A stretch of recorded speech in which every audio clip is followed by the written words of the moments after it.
Friends, hello! Welcome back to DIY Sewing. Zoe Handmade.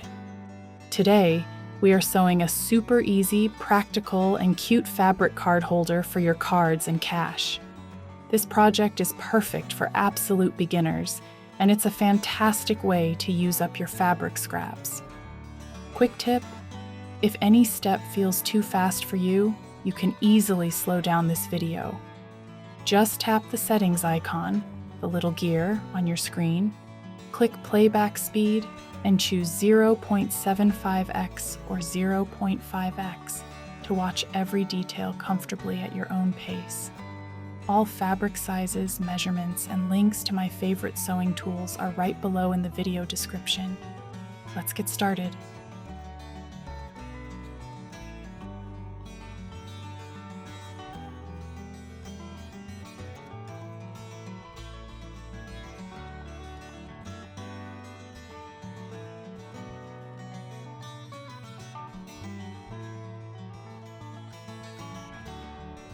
Isn't it wonderful how a few tiny leftover pieces of fabric can turn into something so stylish and practical? You can keep this mini wallet for your daily errands, make a thoughtful handmade gift for friends and family, or sew them to sell in your handmade shop. Crafting and sales tip: don't stop at just one. Using your scrap fabrics, you can create matching sets in different sizes, like combining a card holder, a key pouch, and a makeup bag. Bundles like this look amazing and sell so well. If you are enjoying this easy step-by-step lesson, please give this video a thumbs up and subscribe to the channel. It helps me so much. And don't forget to check out my full beginner sewing playlist. The link is in the description below.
And look at that, your beautiful fabric card holder is ready. It takes just a few minutes, but looks so clean and sweet. I hope this tutorial inspires you to pick up your needle and thread today. You can definitely do it. If you have any questions, leave them in the comments, turn on subtitles for your language, and let me know what you think. Thank you so much for watching and crafting with me today. See you in the next video. Hearts, thank you. Take care of yourself. Hearts.